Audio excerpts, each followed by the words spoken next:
Hello everyone, welcome to Melvano app. Today we are going to learn about solution of differential equation. Last lecture में हम लोग बच्चों देख चुके हैं कि किस तरह से हम लोग जो है differential equation given family of curves से डिराइव करते हैं, किस तरह से हम डिफरेंशियल इक्वेशन फॉर्म कर सकते हैं। आज हमें क्या होगा, आज हम उस डिफरेंशियल इक्वेशन से, वो डिफरेंशियल इक्वेशन आज हमें गिवन होगी और उस गिवन इक्वेशन से हम लोग फैमिली ऑफ कर्व्स को डिराइव करेंगे। ठीक है, तो उसी को हम बोलते हैं कि उस डिफरेंशियल इक्वेशन का सॉल्यूशन। ठीक, अब सॉल्यूशन भी दो तरह के होते हैं, देखेंगे आगे। पहले देख लेते हैं कि क्या होगा उसमें। तो इसमें आपके पास केवल वेरिएबल्स प्रेजेंट होंगे। अब देखो, जैसे मान लीजिए dy बाई डी एक्स तरह से कुछ होती थी ऐसे इक्वेशन, तो हमारे पास जनरली कितने वेरिएबल्स प्रेजेंट होते थे, एक y और एक x। y जो होता है डिपेंडेंट वेरिएबल होता था और x क्या होता था, हमारा इंडिपेंडेंट वेरिएबल होता था कि नहीं होता था। तो यहां पर इंडिपेंडेंट और डिपेंडेंट दो तरह के वेरिएबल्स होते थे। अब आपके पास जो फाइनल इक्वेशन होगी, जो भी आपका सॉल्यूशन होगा डिफरेंशियल इक्वेशन का, उसमें या तो केवल ये वेरिएबल्स प्रेजेंट होंगे या फिर आर्बिट्ररी कांस्टेंट्स प्रेजेंट होंगे।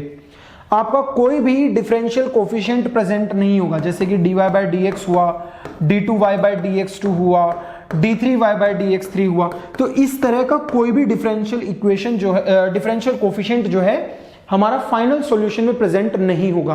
फाइनल सॉल्यूशन में केवल और केवल क्या होगा हमारे पास, केवल वेरिएबल्स और आर्बिट्ररी कांस्टेंट्स। तो वही यहां पर बोल रहे हैं, the solution of differential equation is the relation between the variables of the equation not containing the derivatives, not containing the derivatives. लेकिन क्योंकि हमें पता है कि जो भी ये रिलेशन आ रहा है, ये किससे आ रहा है, इससे आ रहा है, डिफरेंशियल इक्वेशन से ही तो आएगा। जो भी सॉल्यूशन आएगा वो डिफरेंशियल इक्वेशन का ही आएगा, तो इसका मतलब वो सॉल्यूशन डिफरेंशियल इक्वेशन को सेटिस्फाई करेगा। तो वही यहां पर लिखा हुआ है, but satisfying the given differential equation, it means from which the given differential equations can be derived. तो यहां पर हम क्या बोल रहे हैं, कोई डिफरेंशियल इक्वेशन आपको गिवन होगी, उससे आप कोई सॉल्यूशन निकालेंगे, तो जो भी आप वो सॉल्यूशन निकाल रहे हो वो सॉल्यूशन आपके गिवन डिफरेंशियल इक्वेशन को सेटिस्फाई करेगा। और वो जो सॉल्यूशन निकलेगा वो हमें कैसा दिखेगा, उसमें केवल x, y या फिर आपके जो आर्बिट्ररी कांस्टेंट्स होंगे वो प्रेजेंट होंगे। मतलब आपके वेरिएबल्स और आर्बिट्ररी कांस्टेंट्स, कोई भी इस तरह का डिफरेंशियल कोफिशिएंट उस फाइनल इक्वेशन में प्रेजेंट नहीं होगा। क्लियर है यहां तक। नेक्स्ट हम लोग देखते हैं, जैसे मान लो फॉर एग्जांपल के तौर पर मैं दिखा रहा हूं आपको, जैसे मान लीजिए हमारे पास ये डिफरेंशियल इक्वेशन आपको दे दी और आपसे बोल रहे हैं कि इसका सॉल्यूशन निकालो। तो आपको देखिए क्या करना है, बहुत ही सिंपल तरीका है। क्या करते हैं हम लोग, इसको ऐसे लिखा जा सकता है ना कि dy is equals to e power x into D X. X वाली सारी टर्म्स एक तरफ कर ली, y वाली सारी टर्म्स एक तरफ कर ली, इन दोनों को हम इंटीग्रेट कर दो दोनों तरफ। तो इधर क्या बनेगा y, हालांकि y प्लस सी बनेगा, उस तरफ एक तरफ लिख देंगे क्योंकि इधर भी कांस्टेंट उधर भी कांस्टेंट, कांस्टेंट माइनस कांस्टेंट एक नया कांस्टेंट, तो एक ही तरफ लिखने से काम हो जाएगा। इधर क्या लिखेंगे, ई पावर x का इंटीग्रेशन ई पावर x और प्लस कांस्टेंट ऑफ इंटीग्रेशन। तो ये जो है आप देख रहे हो, ये इसका सॉल्यूशन है। क्लियर है, ये इस इक्वेशन का सॉल्यूशन है हमारे पास ये। ठीक है, अगर मैं लास्ट लेक्चर पे जाऊं तो हम क्या बोलते थे कि इसको सॉल्व, ये आपको फैमिली ऑफ कर्व्स दे दी, इससे आप क्या करो, डिफरेंशियल इक्वेशन फॉर्म करो। तो इससे डिफरेंशियल इक्वेशन फॉर्म करने के लिए क्या करते थे, एक आर्बिट्ररी कांस्टेंट प्रेजेंट है तो एक बार डिफरेंशिएट करेंगे, तो बनेगा dy बाई डी एक्स और इधर बनेगा e पावर x, और यही तो बन गई, देखो यही आ गई। तो अब हम उसका रिवर्स कर रहे हैं, पहले हम इक्वेशन फॉर्म कर रहे थे, अब हम इक्वेशन को सॉल्व करेंगे।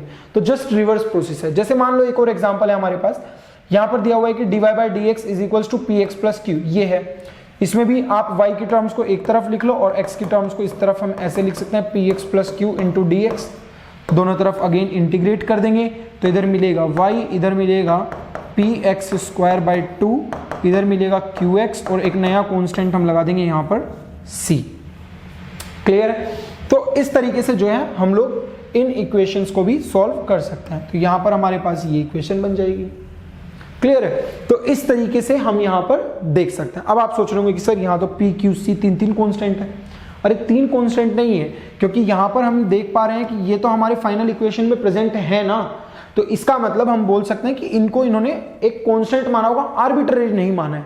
ठीक है, तो इस तरह से हम लोग यहां पर कंसीडर कर सकते हैं। तो आप देख रहे हो कि जो फॉर्मेशन हमने पढ़ी थी उसी का जस्ट रिवर्स प्रोसेस है solution of differential equation. Clear है यहां तक। तो ये चीज एकदम क्लियर हो जानी चाहिए। अब बच्चों दो तरह के सॉल्यूशन होते हैं। देखो ये जो चीज मैं पढ़ा रहा हूं ना, ये सब चीजें ये आगे जाके और एडवांस लेवल पे आएंगी, तो अभी के लिए बस इतना समझ लो कि y और x को सेपरेट करके इंटीग्रेट कर देने से सॉल्यूशन आ जाता है। अब देखो यहां पर सॉल्यूशन दो तरह का होगा, एक होगा जनरल सॉल्यूशन, एक होगा पर्टिकुलर सॉल्यूशन। जनरल सॉल्यूशन और पर्टिकुलर सॉल्यूशन दोनों में क्या डिफरेंस है ये हम लोग अभी देखने वाले हैं बहुत अच्छे से। अब देखो जैसे मान लो क्या बोल रहे हैं जनरल सॉल्यूशन में, ए जनरल सॉल्यूशन और any integral of a differential equation is a relation between the variables not involving the derivatives, ये चीज देख चुके हैं, which contains the same number of arbitrary constants as the order of differential equation.